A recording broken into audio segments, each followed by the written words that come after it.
Bon, bah, je vais faire tout simplement un léger récapitulatif de la de la soirée de la Ligue des Nations, hein, tout simplement qui s'est passé hier, hein. Bon, on a pu voir, on a pu constater que la France a perdu 2-0 contre la Croatie avec un milieu exécrable, un milieu catastrophique qui était Guendouzi, Tchouaméni et bien sûr Adrien Rabiot. Et surtout que pourtant sur le banc, il y avait tout simplement des joueurs comme Doué qui sont en pleine bourre techniquement, ils sont très forts et qui peuvent apporter énormément. Ils ne l'ont pas fait rentrer.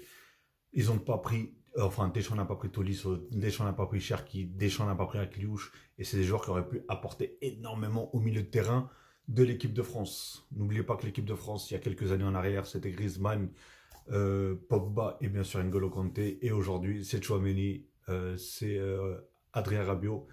Et c'est aussi, comment il s'appelle Adrien Rabiot et Guendouzi. Donc vous voyez la différence. Enfin bref, on a aussi le Portugal qui s'est fait surprendre et qui a perdu 1-0 face au Danemark, bien sûr au Danemark, hein. Donc le match retour, ça devrait bien se jouer.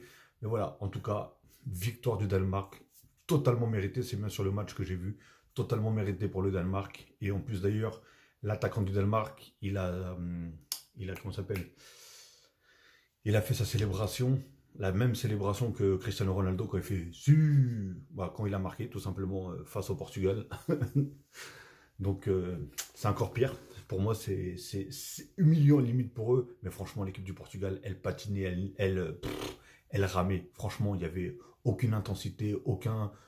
Tant mieux pour les blessés, hein, parce que moi je dis de toute façon que cette compétition pour moi elle sert à rien. J'ai l'impression que les joueurs ils ne veulent même pas jouer.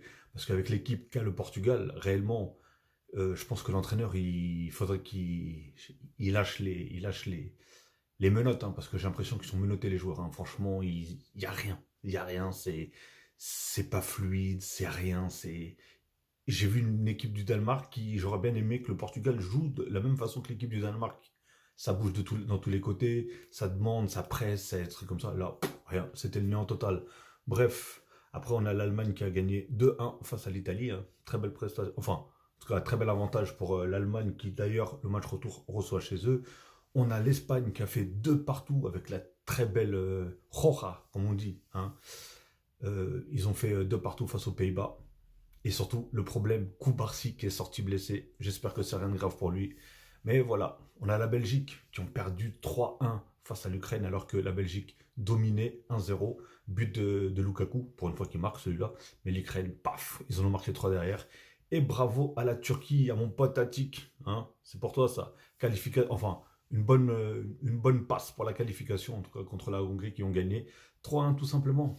Allez, dites-moi ce que vous avez pensé des soirées Ligue des Nations pour vous.